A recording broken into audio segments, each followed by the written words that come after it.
সংস্কার প্রস্তাবের বাস্তবায়নের লক্ষ্যে আজকের এই মত বিনিময় সভার সম্মানিত সভাপতি আমাদের মাঝে প্রধান অতিথি হিসেবে উপস্থিত রয়েছেন আপনাদের আমাদের প্রিয় নেতা মান্দা উপজেলা বিএনপির সাবেক সফল সভাপতি জনাব মুখলেসুর রহমান মুক্তি ভাই। মঞ্চে বিশেষ অতিথি হিসেবে উপস্থিত রয়েছেন মান্দা উপজেলা বিএনপির সংগ্রামী যুগ্ম আহ্বায়ক মোজাম্মেল হক মুকুল ভাই সহ বিএনপি এবং অঙ্গ সহযোগী সংগঠনের সর্বস্তরের নেতৃবৃন্দ, এখানে আগত আমার মায়েরা, বোনেরা, সম্মানিত মুরব্বীগণ, যুবক ভাইরা, স্নেহভাজন কচিকাচা বৃন্দ, সমবেত সুধীবৃন্দ, আপনাদের সকলকে ব্যক্তিগতভাবে আমার পক্ষ থেকে এবং আমার প্রাণপ্রিয় সংগঠন বিএনপি মান্দা উপজেলা শাখার পক্ষ থেকে জানাই সংগ্রামী শুভেচ্ছা সহ সালাম। আসসালামু আলাইকুম ওয়া রাহমাতুল্লাহ। হিন্দু ভাই বোন থেকে থাকলে আদাব জানবেন। প্রিয় ভাই ও বোনেরা, আজকে বক্তৃতা করার সময় নয়। আজকে বাংলাদেশ একটা বিশেষ পরিস্থিতির মধ্য দিয়ে সময় পার করছে, আপনারা আমরা সবাই জানি। এই পরিস্থিতি গত 5ই আগস্টের পর পরিবর্তনের পরে শুরু হয়েছে। 5ই আগস্টের পূর্ব পর্যন্ত একটা ফ্যাসিস্ট স্বৈর শাসক দীর্ঘ 17 বছর এই বাংলাদেশের মানুষের বুকের উপর জগদ্দল পাথরের ন্যায় চেপে বসেছিল। এই পাথর সরানোর জন্য, মানুষের ভোটের অধিকার ফিরিয়ে দেওয়ার জন্য, বাক স্বাধীনতা ফিরিয়ে দেওয়ার জন্য দীর্ঘ 17 বছর আমরা আপনারা সবাই মিলে, বাংলাদেশের 18 কোটি মানুষ মিলে আন্দোলন সংগ্রাম করতে হয়েছে। সেই আন্দোলন সংগ্রাম করতে গিয়ে বিএনপি এবং সমমনা রাজনৈতিক দলের হাজার হাজার নেতা কর্মী গুম খুনের শিকার হয়েছে। লক্ষ লক্ষ নেতা কর্মী মিথ্যা মামলা মোকদ্দমা মাথায় নিয়ে দিনের পর দিন কোর্টের বারান্দায় ঘুরেছে।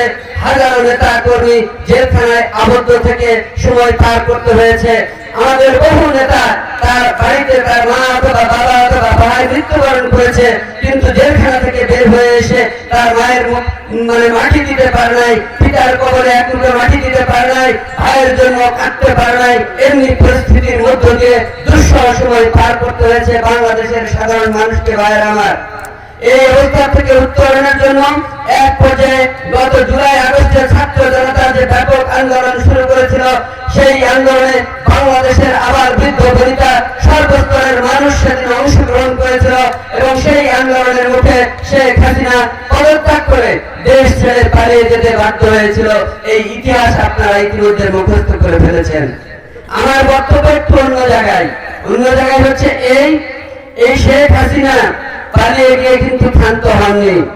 শেখ হাসিনা এখনো ভারতের মাটিতে বসে ষড়যন্ত্র করছেন কিভাবে আবার তিনি ওই দেশ থেকে এখানে এসে আবার ক্ষমতা দখল করবেন, তার চক্রান্ত করছেন। তার জন্য ইতিমধ্যে নিষিদ্ধ ঘোষিত সংগঠন, যাকে জঙ্গি সংগঠন হিসেবে চিহ্নিত করা যায়, এরকমের সংগঠন ছাত্রলীগ, তাদেরকে আবার রাতের অন্ধকারে মাঠে নামাচ্ছে হাসিনা বাজেট। তাদের মাধ্যমে লিফলেট বিতরণ করছে, তাদের উদ্দেশ্যে বক্তৃতা করার জন্য শেখ হাসিনা পায়তারা করছেন, মাঝে মধ্যে ঘোষণা দিচ্ছেন অনলাইনে তিনি বক্তৃতা করবেন, উদ্বুদ্ধ করবেন তাদেরকে। এমনি ভাবে এক পর্যায়ে তারা আবার রাতের অন্ধকারে আপনাদের আমাদের উপর অত্যাচার করবে, আপনাদের বাড়ি ঘরে আগুন দেবে, পুড়িয়ে ফেলবে, ধ্বংস করে দেবে। এই চক্রান্তে তারা লিপ্ত হয়েছে। ভাইয়ের আমার, এই জায়গা থেকে আমাদের সতর্ক থাকতে হবে।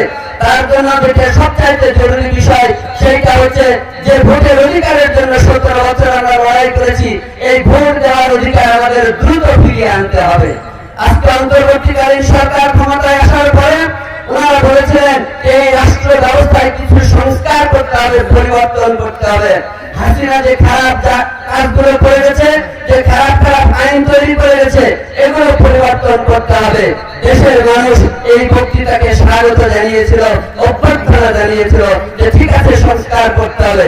এর কারণ হচ্ছে যে আমরা তার আগের বছরেই বাংলাদেশের সর্ববৃহৎ রাজনৈতিক দল বাংলাদেশ জাতীয়তাবাদী দল বিএনপি এবং তার ভারপ্রাপ্ত চেয়ারম্যান জনাব তারেক রহমান এই রাষ্ট্র ব্যবস্থায় পরিবর্তনের জন্য, আমূল সংস্কার করবার জন্য 31 দফা রাষ্ট্র সংস্কার প্রস্তাব উত্থাপন করেছিলেন। আপনারা তা জানেন। সেই 31 দফার মধ্যে যে সংস্কারের কথা আমরা বলেছি, বিএনপি বলেছে, সেইগুলোর থেকে মাত্র 5টা দফা নিয়ে বর্তমান অন্তর্বর্তীকালীন সরকার কাজ করছে। সংস্কার করার ঘোষণা দিয়েছে। অথচ এই সংস্কারগুলো জরুরি হলেও করতে হবে, কিন্তু সময় ক্ষেপণ করার চেষ্টা করছেন ওনারা। আমরা বলেছি এই সংস্কারগুলো একটা প্রস্তাব আকারে তৈরি থাকবে, আগামী দিনে যে রাজনৈতিক দল দেশ পরিচালনার দায়িত্ব পাবে নির্বাচনের মধ্য দিয়ে তারা এসে এগুলো বাস্তবায়ন করবে। কেননা এখন দেশে কোনো সংসদ নেই, পার্লামেন্ট বহাল না থাকলে কোনো আইন পাস করা যায় না, আপনারা আমরা সবাই তা জানি। কাজেই ডক্টর ইউনূসের অন্তর্বর্তীকালীন সরকার এখন যত রকমেরই সংস্কার প্রস্তাব উত্থাপন করুক না কেন, রেডি করুক না কেন, সেগুলো কিন্তু আইন আকারে পাস করা যাবে না যতক্ষণ নির্বাচিত একটা সরকার আমাদের দেশে প্রতিষ্ঠিত হচ্ছে। সুতরাং নির্বাচনটাই আগে জরুরি। নির্বাচনের মধ্য দিয়ে যারা ক্ষমতায় আসবে তারা এই পরিবর্তন করে তারা আইন কাঠামো তৈরি করবে। সেই জন্য বিএনপি বারবার বলে আসছে আমরা সংস্কারের পক্ষে আমরা সময় দিতে চাই, কিন্তু একটা নির্দিষ্ট সময়ের রূপরেখা ঘোষণা করতে হবে অন্তর্বর্তী সরকারকে। আপনারা সংস্কারের নামে দীর্ঘদিন বছরের পর বছর ক্ষমতা আঁকড়ে থাকার অপচেষ্টা করবেন, এইটা বাংলাদেশের 18 কোটি মানুষ মেনে নেবে না। এইটাই হচ্ছে বিএনপির মূল বক্তব্য। তার জন্য আমরা যে 31 দফা রাষ্ট্র কাঠামো সংস্কার প্রস্তাব বিএনপি দিয়েছে, সেই প্রস্তাবগুলো নিয়ে সব জায়গায় আমরা যাচ্ছি।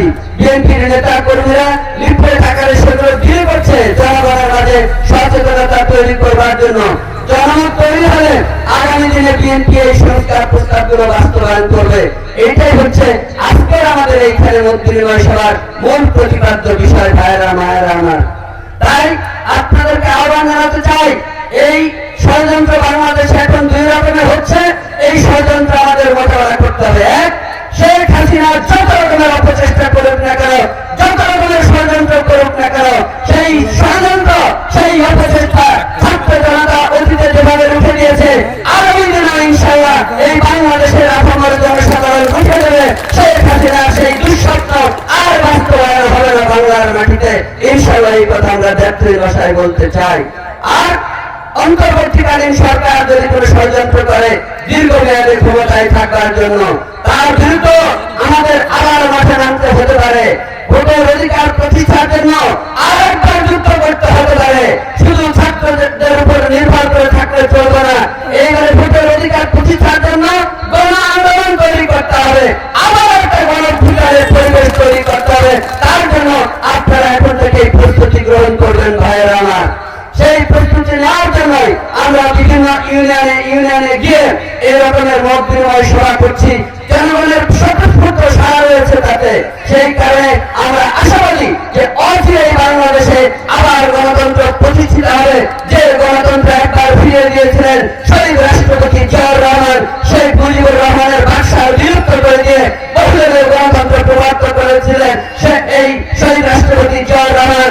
এরপরে এরশাদ দীর্ঘ 9 বছর গণতন্ত্রকে হত্যা করার চেষ্টা করে স্বৈর শাসন জারি করে রেখেছিল, সেইটা রুখে দিয়ে আর দেশ নেত্রী বেগম খালেদা জিয়া 91 সালের নির্বাচনে আবারও গণতন্ত্র পুনরুদ্ধার করে দিয়েছিলেন এই বাংলার মানুষকে। আগামী দিনে ইনশাআল্লাহ আমাদের আগামী রাষ্ট্রনায়ক তারেক রহমানের নেতৃত্বে বাংলাদেশের মানুষ গণতন্ত্র হত্যার যে কোনো প্রচেষ্টা রুখে দিয়ে বাংলাদেশের মানুষের ভোটের অধিকার, ভাতের অধিকার আবার ফিরিয়ে দেবে। এই নিরাপত্তায় ব্যক্ত করে সকলের মঙ্গল কল্যাণ কামনা করে আমি সংক্ষেপে আমার কথা এখানেই শেষ করছি। আল্লাহ হাফেজ। বাংলাদেশ জিন্দাবাদ, বাংলাদেশ জাতীয়তাবাদী দল জিন্দাবাদ, শহীদ জিয়া দেশ নেত্রী বেগম খালেদা জিয়া জিন্দাবাদ, তারুণ্যের অহংকার তারেক রহমান জিন্দাবাদ। সবাইকে ধন্যবাদ। আসসালামু আলাইকুম ওয়া রাহমাতুল্লাহ।